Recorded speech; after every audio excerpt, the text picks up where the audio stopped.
Banakwara, village de la commune rurale de Sakadam, département de Dosso, ont procédé hier au lancement des travaux de construction d'une piste rurale longue de 10 km, initiative propre des populations de la localité.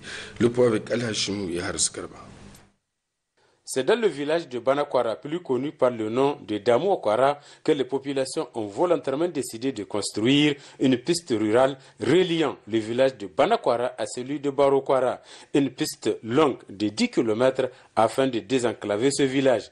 Ainsi, tous les moyens de bord sont mis à contribution pour le lancement des travaux. Ce que nous voulons avec le gouvernement, de nous aider, parce que 10 km de route à construire par les populations, et je crois que c'est une bonne chose. Nous voulons vraiment qu'il nous aide, et comme il faut, matériellement et physiquement.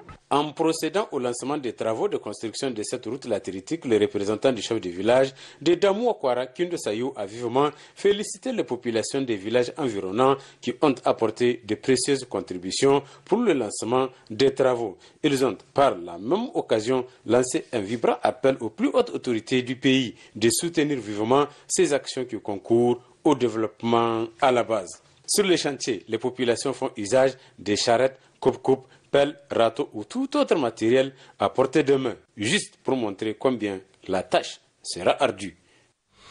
Page sport de cette édition, dans le cadre du championnat national de football Super League, le Jean Gorzo a reçu son homologue de l'Espace Football Club de Zender au stade régional de Maradi. Au terme de la rencontre, les visiteurs ont remporté par un score de 2-1, précision avec Ankora Hassan. Dès l'entame du jeu, l'on pensait que le Jean Gorzo allait faire une bouffée des espérantistes de Zander qui, eux, avaient la faveur du vent, qui plus est les aider dans leur jeu. Néanmoins, à la 4e et 9e minute, le Jean Gorzo Football Club allait mener au score, n'eût été la maladresse des attaquants locaux. Mais en pareille circonstance, le chasseur devient facilement chassé car à la 11e minute de jeu, sur une balle arrêtée, Ibrahim Maman de l'Espoir Football Club de Zander, de la tête, ouvrit le score aux grandes dames des spectateurs de Jean Gorzo. Un but à rien. Les fans de Jean Gorzo usaient de tous les moyens pour donner de la voix afin d'amener les leurs à revenir au score. La prière est entendue car à la 16e minute de jeu, Mohamed Hamissou ramena les deux formations à égalité. Un but partout. De mano à mano, les espérantistes trouvèrent une faille suite à une erreur monumentale du latéral droit de Jean Gorzo et prirent l'avantage par le truchement de Alassane Oumar. Nous étions à la 37e minute de jeu. 2-1, c'était le score en faveur des visiteurs à la pause. À la reprise, rien ne changea. Les locaux incapables de rattraper leur retard et d'ailleurs donnaient des signes d'un manque crucial de conditions physiques.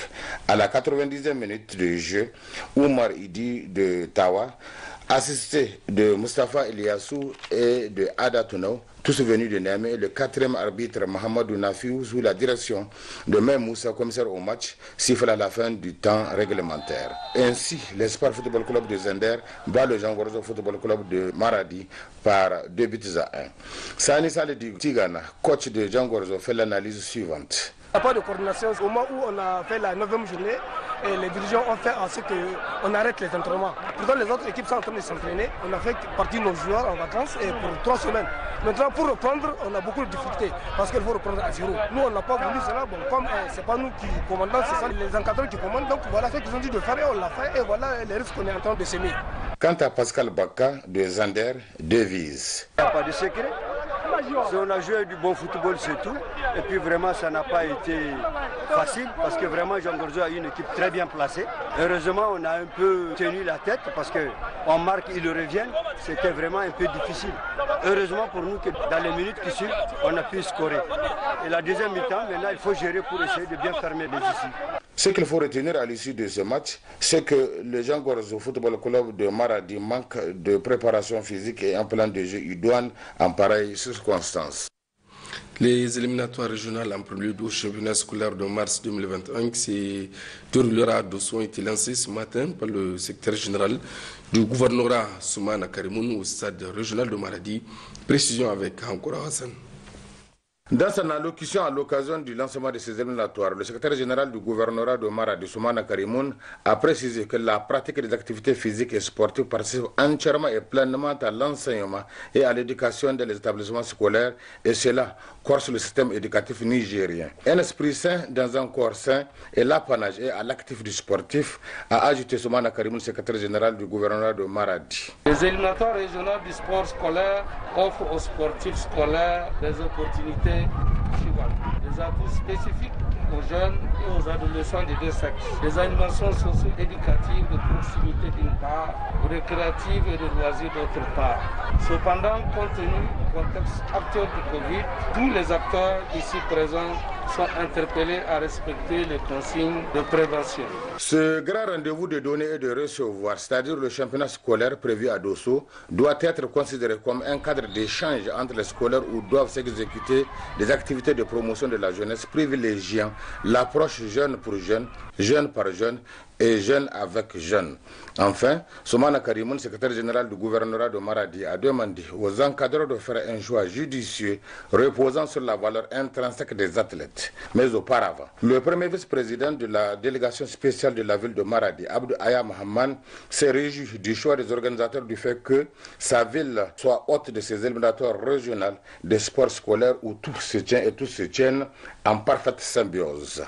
Quant à l'inspecteur régional de l'éducation physique et sportive Moutari Bala Gomki, il a demandé aux participants, aux encadreurs et aux sportifs scolaires de marquer une attention particulière pour la réussite de ces éliminatoires, car de votre comportement dépendra le succès de ces activités, partant le triomphe de nos athlètes à Dosso au cours du championnat national scolaire en mars prochain, en sa 13e édition.